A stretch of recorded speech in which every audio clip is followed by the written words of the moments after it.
இன்றைக்கி ரொம்ப ரொம்ப ஹெல்த்தியான பிரேக்ஃபாஸ்ட் அண்ட் டின்னர் ரெசிபிங்க. ப்ரௌன் ரைஸ் யூஸ் பண்ணி இட்லி தோசை தான்.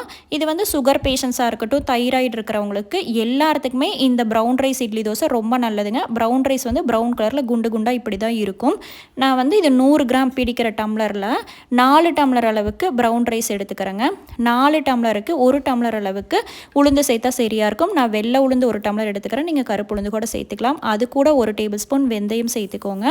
ரெண்டையுமே 2-3 டைம் நல்லா வாஷ் பண்ணிவிட்டு நம்ம வந்து 5 மணி நேரம் மொத்தமாக ஊற வச்சுக்கலாங்க. அரிசி வந்து தண்ணி விட்டு ஊற வச்சு வெளியிலேயே வச்சுருங்க. உளுந்துக்கு வந்து தண்ணி விட்டு ஊற வச்சு ஃப்ரிட்ஜில் வச்சு நம்ம கிரைண்டரில் அரைக்கும் போது நல்லா உளுந்து ஃப்ளஃபியாக ஒரு குவான்டிட்டி அதிகமாக இருக்கும். அரைக்கிறதுக்கு 1/4 மணி நேரம் முன்னாடி 1/4 டம்ளர் அளவுக்கு நான் சிவப்பாவில் 2 டைம் வாஷ் பண்ணி ஊற வச்சுக்கிறேங்க. மொத்தமாக 5 மணி நேரம் எல்லாமே ஊறினா போதும். 5 மணி நேரத்துக்கு அப்புறம் நம்மளுக்கு ஃப்ரிட்ஜிலிருந்து உளுந்தை எடுத்துகிட்டு நீங்கள் கிரைண்டரில் போட்டு அரைச்சிக்கலாம்.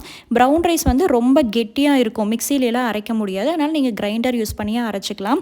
உளுந்துக்கு தண்ணி கொஞ்சம் கொஞ்சமாக தெளித்து விட்டு ஒரு 20 நிமிஷம் இந்த மாதிரி நல்லா பொது பொதுன்னு நம்மளோட வானத்து மேகம் மாதிரி ஆட்டி எடுத்துக்கோங்க. அதுக்கப்புறம் நம்ம ஊற வச்சிருக்கிற ப்ரௌன் ரைஸ் ப்ளஸ் அவல் ரெண்டையுமே ஒன்றா சேர்த்தியே நீங்கள் ஆட்டி எடுத்துக்கலாம். கொஞ்சம் கொஞ்சமாக தண்ணி தெளித்து விட்டுக்கோங்க. இந்த ப்ரௌன் ரைஸ் வந்து டக்குன்னு இருக்கிற தன்மை கொண்டது. கிட்டேயே நின்றுட்டு கொஞ்சம் கொஞ்சமாக தண்ணி தெளித்து விட்டு கரெக்டாக ஒரு 7 நிமிஷம் ஆட்டினீங்கனாவே நம்மளுக்கு அந்த ரவை பதத்துக்கு வந்தால் போதும். அதிகமாக வலுவலுன்னு ஆட்டிட்டிங்கன்னா இட்லி வந்து கொதன்னு போயிடும். நம்மளுக்கு இந்த ப்ரௌன் ரைஸ் ஆட்டும் போது பார்த்திங்கன்னா அந்த சோள சாதம் வந்து ரொம்ப கொதன்னு இருக்குமில்லங்க, அந்த டைப்பில் தான் இருக்கும். உப்பு போட்டு கரைச்சி 6 மணி நேரம் புளிக்க வச்சு நம்ம இட்லி ஊற்றிக்கலாங்க. தண்ணி கொதிச்சதுக்கப்புறம் இட்லி வந்துட்டு ஒரு 5லேருந்து 7 நிமிஷத்துலேயே சீக்கிரம் நல்லா வெந்து வந்துடும். அவல் சேர்த்திருக்கிறனால இட்லி வந்து ரொம்ப ரொம்ப சாஃப்டாக இருக்குங்க. ரொம்ப நேரம் ஆனாலும் இருகாது. நீங்கள் ஒயிட் ரைஸுக்கு பதிலாக இந்த மாதிரி ப்ரௌன் ரைஸ் வந்து இட்லி தோசை ரெசிபி ட்ரை பண்ணிக்கோங்க. இது 3 to 4 டேஸ் இருந்தாலும் மாவு வந்து ரொம்ப புளிப்புத்தன்மை வராது. மல்லி சட்னியோட சூப்பராக இருக்குங்க. தோசையும் வந்துட்டு ரொம்ப ரொம்ப சாஃப்டாக வரும். டேஸ்ட் வைஸும் சூப்பராக இருக்கும்.